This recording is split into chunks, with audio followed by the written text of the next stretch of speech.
Oke nakama semua, berjumpa lagi bersama Mimin di channel Anime Lovers. Pada video kali ini kita akan membahas tentang review One Piece chapter 188. Sebelum masuk ke dalam cerita, ada baiknya untuk sedikit membahas apa yang terjadi dalam cover story kali ini. Rupanya cover story masih berkisah tentang Kapone Gang BG dan keluarganya, di mana diperlihatkan mereka sedang berlayar walau dihujani tembakan meriam dari angkatan laut. Pemandangan mengejutkan terlihat karena Pao dengan berani berenang menuju ke arah kapal milik BG. Sekarang kita masuk ke dalam pembahasan tentang cerita seru manga One Piece chapter 188. Pulau Onigashima adalah area terasing di Wano Kuni, yang mana sekarang ini menjadi lokasi perang puncak Wano. Di tempat tersebut terdapat tengkorak raksasa yang dijadikan Istana Kaido. Istana Kaido terbilang besar dan memiliki beberapa bagian, di mana salah satunya adalah bagian atap yang terletak di atas kepala tengkorak raksasa. Bagian atap itulah yang disorot pada awal manga One Piece chapter 188, di mana Kaido sedang berada di sana. Rupanya Kaido mengetahui tentang kekuatan rahasia milik suku Ming tersebut. Kaido memahami pada malam di mana bulan purnama dapat terlihat dengan jelas, suku Ming bisa bertransformasi menjadi lebih kuat dari sebelumnya. Meski mengetahui hal itu, Kaido sama sekali tidak takut. Kaido merasa mode sulong dari suku Ming bukan masalah besar. Berdasarkan pengamatan dari Mimin, Kaido bahkan tertarik dan penasaran untuk melihat sehebat apa sebenarnya mode sulong milik suku Ming itu. Rasa penasaran Kaido akan segera terjawab karena pasukan suku Ming yang berada di sana telah siap untuk berubah wujud. Suku Ming terdiri dari orang-orang berjiwa ksatria. Mereka akan bertempur habis-habisan tanpa gentar dengan mengerahkan seluruh tenaga yang mereka miliki. Pasukan suku Ming akan berjuang sampai titik darah terakhir demi meraih kemenangan dalam perang akbar tersebut. Sebelum suku Ming memasuki mode sulong, datang salah satu komandan bencana Kaido yang bernama Jack. Dia tak sendiri, karena terlihat ada puluhan orang yang ikut bersama dengan Jack ke bagian atap kastil Kaido. Begitu Jack tiba di sana, dia langsung mengutarakan isi pikirannya, yang mana Jack tidak menduga para samurai benar-benar akan menyerang. Bahkan, rencana dan skenario penyerangan yang mereka susun terbilang sangat baik, sampai mereka mampu memberi serangan kejutan kepada Kaido. Bagi Jack, para samurai dan sekutu-sekutu mereka sudah keterlaluan, sehingga Jack tidak akan lagi membiarkan mereka mendekati Kaido. Dia tampak percaya diri untuk melawan para musuh, karena Jack memiliki kekuatan besar serta membawa anak buah yang cukup hebat. Sebagai informasi, salah satu orang yang ikut dengan Jack adalah anggota Numbers nomor 7 bernama Nanaki. Kekuatan Nanaki pasti cukup hebat, karena Numbers termasuk dalam kru elit bajak laut Beast yang barbar dan tangguh. Melihat kedatangan Jack, ada 3 dari sarung pedang merah Oden yang langsung bereaksi karena mereka memiliki cerita kelam yang berkaitan dengan Jack. 3 orang itu adalah Nekomamushi, Inuarashi, dan Raizo, di mana mereka semua punya dendam kepada komandan bencana yang satu itu. Tempo hari, Jack pernah mencari Raizo sampai ke Pulau Zou dan mengacau di sana, bahkan dia membuat Inuarashi dan Nekomamushi cacat seumur hidup. Kesempatan untuk membalas perbuatan Jack telah terbuka, tapi niat 3 sarung pedang merah Oden itu batal karena Guardians meminta mereka untuk fokus saja melawan Kaido. Three Musketeers pun berpikiran sama, karena sarung pedang merah tidak boleh terganggu fokusnya. Guardians terdiri dari Hoodie dan Blackback, sedangkan Three Musketeers terdiri dari Giovanni, Sicilian, dan Cancelot, di mana mereka adalah petarung top dari suku Ming. Mereka segera berubah menjadi mode sulong, diikuti semua anggota suku Ming yang berada di sana. Melihat suku Ming telah berubah, Jack tidak tinggal diam dan langsung menyemangati para anak buahnya agar tidak ragu dalam melawan suku Ming. Setelah itu, pasukan suku Ming dalam mode sulong langsung bentrok dengan Jack dan kawan-kawan. Walau kekuatan suku Ming dalam mode sulong meningkat dengan signifikan, tapi mereka tetap tak boleh sembarangan saat bertarung melawan Jack dan kawan-kawan.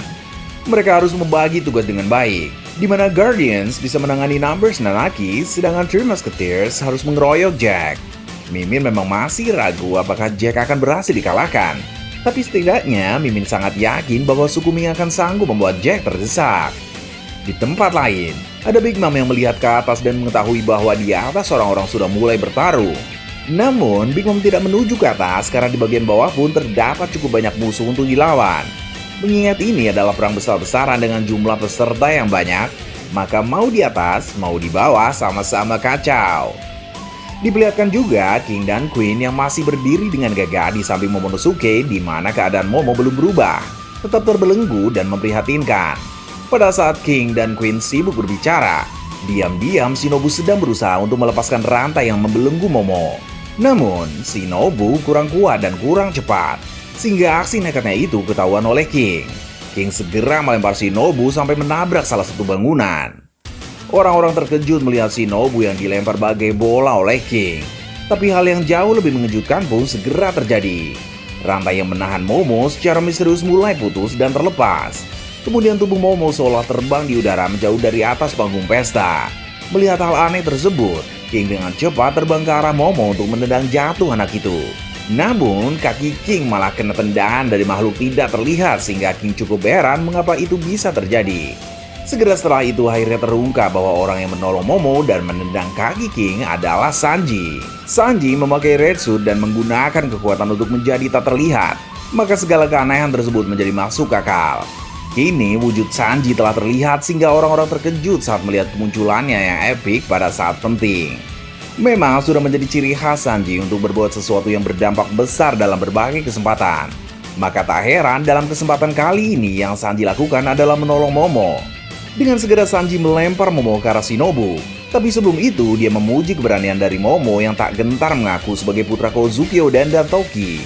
Setelah Momo berada di tangan Shinobu, Sanji bebas untuk bertarung melawan King di udara. Namun, pada awal pertarungan Sanji langsung terdesak karena King yang telah berubah menjadi Pteranodon menusuk Sanji dengan paruh tajam miliknya. King terus mendorong Sanji sampai menghantam gedung, di mana dari kerasnya tusukan dan dorongan King pasti membuat Sanji merasa sakit. Seperti apa kelanjutan pertarungan dari King versus Sanji memang belum diketahui. Tapi menurut Mimin, Sanji akan segera melancarkan serangan balasan kepada King. Mungkin juga akan ada seseorang yang datang untuk membantu Sanji. Besar kemungkinan adalah Marco. Kalau Marco menyerang King, maka Sanji tak perlu repot-repot lagi melawan King. Melainkan dia harus segera mencari lawan baru karena Marco seorang diri sebanding dengan King. Diperlihatkan juga Luffy yang meminta Yamato untuk pergi menjaga Momo yang sedang bersama Shinobu. Karena Luffy tahu Shinobu tidak akan sanggup menjaga Momo seorang diri. Yamato mau melakukan itu karena lucunya Yamato yang menganggap dirinya Kozuki Oden juga menganggap Momo sebagai anak sendiri. Sekarang Yamato sedang melawan Ulti, maka bisa jadi dia akan pergi meninggalkan Ulti atau dia akan mengalahkan Ulti dengan cepat kalau Yamato mampu. Sementara itu, Big Mom telah muncul di hadapan Luffy dan dengan segera menyerang Luffy menggunakan teknik Ikoku. Luffy berhasil menghindar sehingga serangan tersebut hanya mengenai dinding dan berefek sangat dahsyat. Para samurai terkejut melihat serangan Big Mom yang mengerikan dan mereka bertanya-tanya siapa Big Mom sebenarnya. Salah satu samurai kemudian menjelaskan bahwa Big Mom adalah bajak laut dari luar Wano Kuni yang memiliki kekuatan setara dengan Kaido. Luffy ingin pergi ke tempat di mana Kaido berada, tapi itu mustahil selama Big Mom masih mengincar Luffy. Mau tidak mau, Luffy harus melawan Big Mom terlebih dahulu sebelum melawan Kaido, karena Big Mom tidak akan membiarkan Luffy begitu saja. Luffy telah mengacaukan pesta teh dan pesta pernikahan Sanji dengan puding. Kemudian Luffy yang mengalahkan Katakuri dan Cracker pun sudah merusak nama baik bajak laut Big Mom. Sekarang, saat Big Mom dan Kaido tengah berpesta, Luffy kembali mengacau sehingga amarah Big Mom terhadapnya benar-benar tak bisa ditahan. Tak hanya Luffy yang menjadi incaran Big Mom, tapi Nami juga karena Nami masih berusaha membawa kabur Zeus milik Big Mom. Big Mom pun memanggil Zeus karena Zeus kembali kepadanya. Karena walau Zeus ingin bersama Nami, ia tak mungkin bisa melawan perintah dari Big Mom. Di sana, Big Mom mencoba menghabisi Nami dengan serangan petir dari Zeus. Tapi serangan tersebut gagal. Secara mengejutkan, Brook dan Franky datang, di mana Brook membelah Zeus menjadi dua dan Franky menghantam wajah Big Mom dengan ban motor Kurosa yang dia kendarai. Akhirnya, dalam perang puncak Wano ini kita melihat aksi dari Brook dan Franky, di mana aksi mereka pun langsung menghebohkan karena menyerang salah satu Yonko. Oh ya, di sini juga ada pengumuman menyedihkan bahwa minggu depan libur lagi guys.